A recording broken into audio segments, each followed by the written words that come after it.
Okay, so now I'm going to talk about dihydroxylation, yet another reaction. Okay, so here we are, dihydroxylation. You can guess what that's going to be, right? Dihydroxylation, we're going to be adding two hydroxyl groups. And we're going to be doing it in the anti-fashion.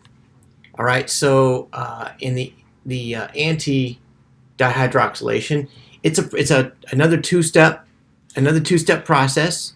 And the most important thing I want to emphasize here is we're going to be using a peroxide. This is weird looking. Look at that. It's RCO3. Okay, so this is not a carboxylic acid. It's O3, and I'll show you the mechanism in a second. But this is, if you can recognize this, the most common one is MCPBA. I think it's metachloropurbenzoic acid, MCPBA.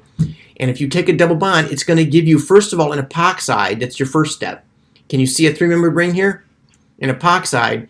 And then water is going to come and attack the backside of one of these carbons, okay? And that's why it's going to give you a anti-addition, right? It's going to be a transdiol. Plus, it's an enantiomer.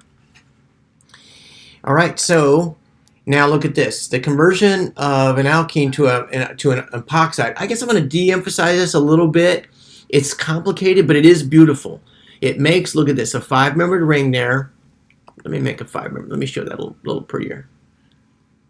A five-membered ring, right? And it does it by, if you can memorize the five-membered ring, then you can appreciate why, and you can appreciate the rest of it. There's a lot of arrows here, but you can see what's going to be going on. We're going to be taking, look at this. This is like, it's a per acid. That's what it's called. It's like a carboxylic acid, except it's got this peroxide bond in there, right? So that per acid essentially delivers an oxygen atom to the top of this pi bond, and that's why we get the epoxide. Okay, can you see that? And then, of course, it delivers the oxygen atom, so the oxygen's gone. This is an oxidizer, right? Delivers the oxygen atom, and so then the acid leaves. So peroxyacetic acid is a common one, right? Peroxyacetic acid and MCPBA. Metachloro, there's chloro that's meta to this per acid, right? So metachloropurbenzoic acid or peroxybenzoic acid. Those are two that are commonly used. So you could either be asked to see RCO3H, or you could be asked that, or MCPB. How do you spell B?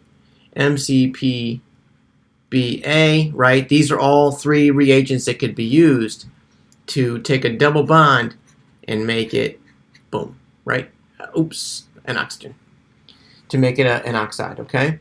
Now, after that happens, after we get our epoxide, then you can imagine that, oh, look, okay, no big deal. I got my epoxide here, right? And I got a nucleophile, because this is done in water, and so we get backside attack. So this is our third anti-addition, and they all three look the same, right? They all three make I